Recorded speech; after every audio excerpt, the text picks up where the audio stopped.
Just got home from work. Decided to sit down and make a video right away before I even went and started eating potato chips right out of the bag.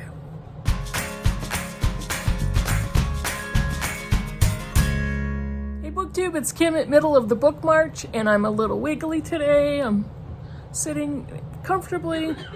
Gonna move this a little bit. I'm just adjusting everything. Everything needs to be adjusted, and I'm just gonna do it on camera.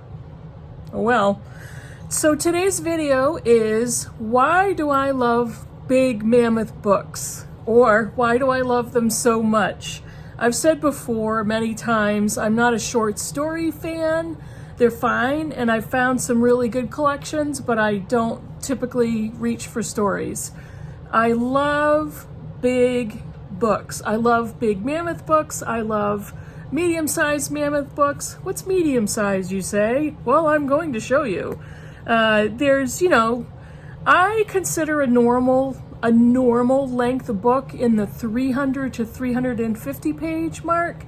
So a medium-sized mammoth would probably be anywhere from 450 to 700 pages. It's all subjective. You all can feel like there's a different page count that you would consider a mammoth or a medium-sized mammoth, or however you want to look at it. But I absolutely love giant books. Why? I love getting immersed in the story. If it's a good book, I love diving into it. I love getting lost in it. I love being consumed by the story and the characters. I'm reading A Day of Fallen Night by Samantha Shannon from March of the Mammoths right now, and I'm over halfway. I'm going to be done with it this week. So my personal goal is to see how many mammoths I can read in the month, and I have a small pile of mammoths that are over 800 pages. This one is 880, I think, and I will be done with my first one this week. So I'm on track. I'm on a roll. But this is a good example of a book that is completely fantastical. It's a fantasy novel. It's an enormous amount of world building and plot. So why are some people intimidated by these giant books? Because they're giant. They're intimidating. I'm not going to lie. And it takes a time investment to get into an 880 page book. It takes energy. It takes mental energy. So why do I love them so much? I think because I love to expend the mental energy in getting involved in a book this long.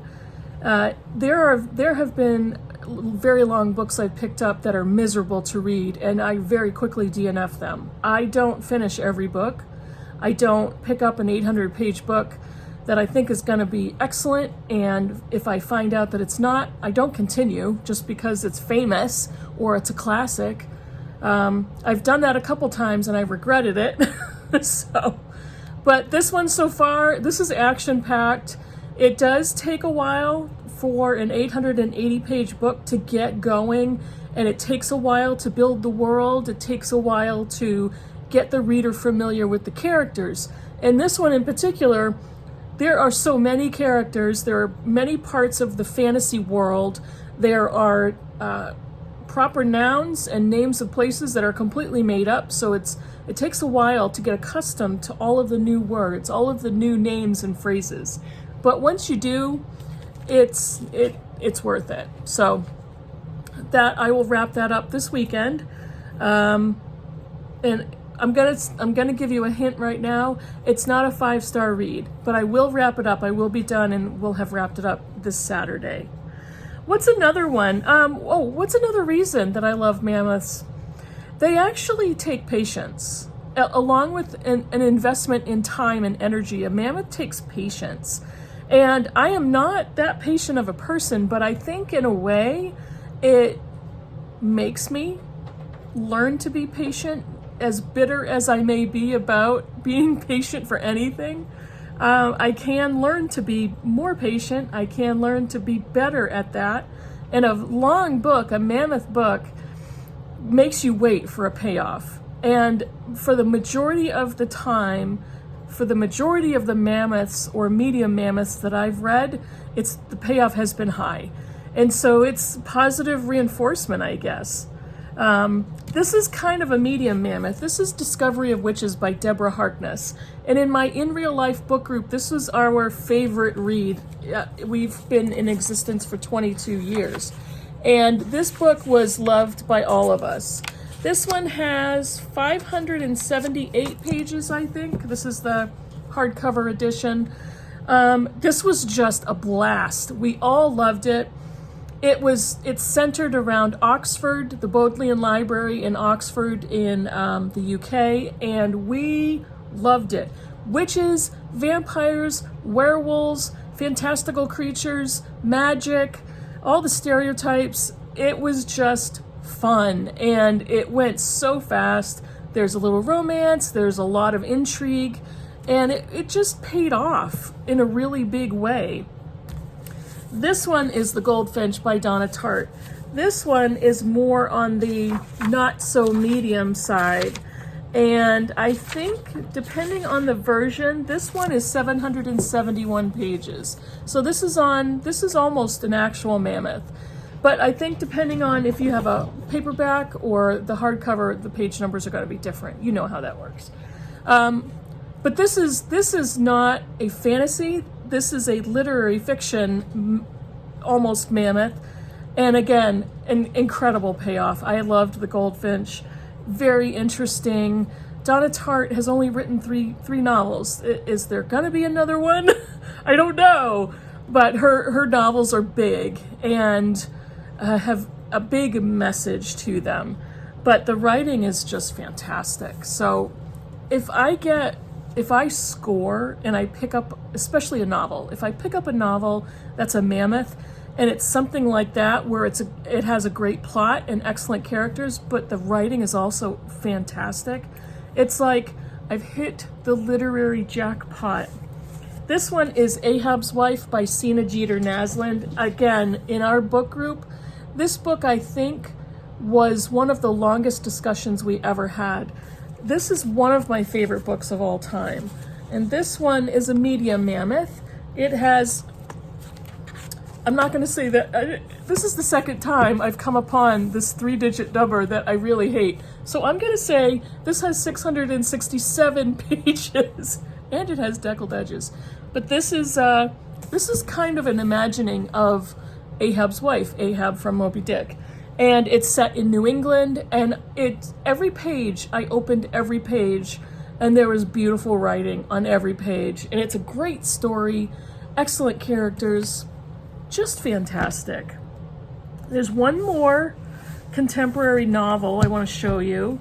I Know This Much Is True by Wally Lamb. This one we also read in my book group.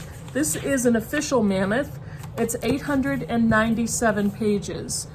When I first read this book many years ago, I immediately went back to the beginning to reread it. It's that good. This is the story of twin boys, one of whom is schizophrenic. And it has some backstory and history, different time period in history. But Wally Lamb is a favorite author of mine anyway, but this book was just amazing. It had the best story. He's a great writer. He knows how to write domestic situations, and this is just a fantastic book. I absolutely loved it. What do they have in common? I mean, we've got literary fiction, we've got fantasy, we've got historical fiction. What do they have in common besides their length? It's just the involvement of the story, not even just the characters. But everything is wound up together. The involvement of the story, the complexity of the story. Not that these books are hard to read, but the complexity of the plot, the way the writer develops the plot lines, the way the writer develops the characters and the growth or the evolution or the de-evolution of a character, the discoveries that you make in a long book. There's so much to discover, so much that will unravel. There are secrets, typically. There are mysteries. There are twists and turns. And in a short book, it's difficult to write that type of a story. There are so many wonderful things about short books. I've read some 5-star novellas lately. I've read some excellent short stories. It's with the long mammoths and medium mammoths, or even gigantors, which I'll get to. There's just so much to chew on, and I think that's my favorite part of it. The book teaches me patience. The book offers me something. The book pays off in a major way. I have 2 nonfiction I want to show you. These Truths by Jill Lepore. This is one of the most effective and fantastic American history books I've ever read. And it's mostly a mammoth because with the notes it goes up over 900 pages. But the readable pages are about 792, so it's an official mammoth. I discovered more in this book than I ever discovered in American history classes, whether in high school or college level. And I've got highlights everywhere, all different colors. This is one of the best American history books ever. And it starts in the 1400s and it goes up to a mostly current time period. I'm actually hoping Jill Lepore decides to write an update for this book. The illumination that I got in reading about American history through Jill Lepore's words is invaluable to me. I won't ever forget it. This is a book that I would love to go back to, maybe read portions of it at a time. And it's nonfiction. So for me, nonfiction goes faster. This one I read pretty slowly. I did a read-along over an entire year with my friend Karen Evans from Roving Reader and a bunch of other friends on Voxer. But this one was great to read it slow because there's so much to digest, and it did not disappoint. Absolutely did not disappoint.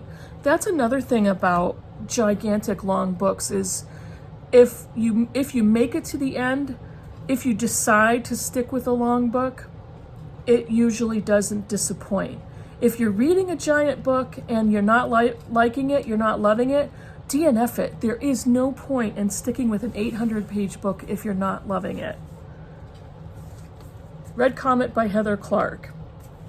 This one is, again, this is another nonfiction with a ton of notes in the back. This is another official mammoth because it clocks in, not with the notes, it clocks in at 937 pages. This is clearly the short life and blazing art of Sylvia Plath. She was 30 years old when she took her own life, and this 930 something page book was this immense project that Heather Clark put herself through. And the scale and the scope of this book, sometimes some of the critical aspects, some of the criticisms of Red Comet, it's just the minutia of the level and the amount of detail. I loved it. I ate it up. I couldn't put the book down. I had to because I had other things to do, but I absolutely loved it. Looking back, I think it's pretty clear that Sylvia Plath had bipolar disorder. And another criticism is that she was with so many boys and so many men. Why do we need to know about all the dates? One striking part of bipolar disorder is hypersexuality. And that combined with the expectations on her as a young girl in the 40s and 50s was to find a man. And the man provided value. So there was so much to digest and so much to learn and analyze. Just fantastic. Okay, I have some classics. You're not going to be surprised. Middlemarch is a mammoth. This particular version has 800 and right over 800 pages. This is my reading copy, which has 830 something pages. One of my favorite mammoths, well, probably my favorite mammoth of all time. And along with my other favorite George Eliot is Daniel Deronda. And these old Penguin classics don't look it, but they're Mammoths. The font is fairly small. These books for me are magic, and I'm rereading Middlemarch with my book group, and that's how I described my feelings about Middlemarch to them. It's just magical for me to read them. The prose, the description, George Eliot's complex writing, the number of characters, the breadth of society that she always writes into her novels, nothing beats it. And then I think the longest novel I've ever read, The Count of Monte Cristo by Alexandre Dumas. This has over 1,200 pages. Yeah, it's like a mammoth, and it's a mammoth and a half. It's over 1,200 pages. One of the best books I've ever read. It's in the top 5 anyway. You can't go wrong. If you are on the fence about picking this up, even if it's for this month or just because, or for another March somewhere in the future, I urge you to read it. It's awesome. It's interesting. It's action-packed. It's intrigue and revenge. The best example of a revenge story ever, ever. It's just magnificent in its scale and its writing. What Alexandre Dumas did with this story is just incredible. So I'm hoping I expressed the enthusiasm that I have for Mammoths, for the attention that they require, for the energy they require, for the mental bandwidth, for the willingness to sit down with a giant book and dive into its writing, to dive into the prose, the description, the characters, to want to learn about the people. And in a Mammoth book, for the most part, in the good ones, the characters become people that you want to know, that you're associating with, that you're acquainted with, and you want to learn more about their lives. That's what great Mammoths do, and that's what they do for me. So I have shown you the other Mammoths that are in my pile, and we'll see. I'm not sure. I have a feeling I know which one I'm going to pick up for next week. But stay tuned for my wrap-up of The Day of Fallen Night, or A Day of Fallen Night. And thanks for watching. Let me know in the comments below what you think of Mammoth, or medium Mammoths, or Mammoths and a half, or if you prefer short books or novellas. Let me know in the comments below. Thanks for watching, and I'll see you in the next video. Bye, everybody.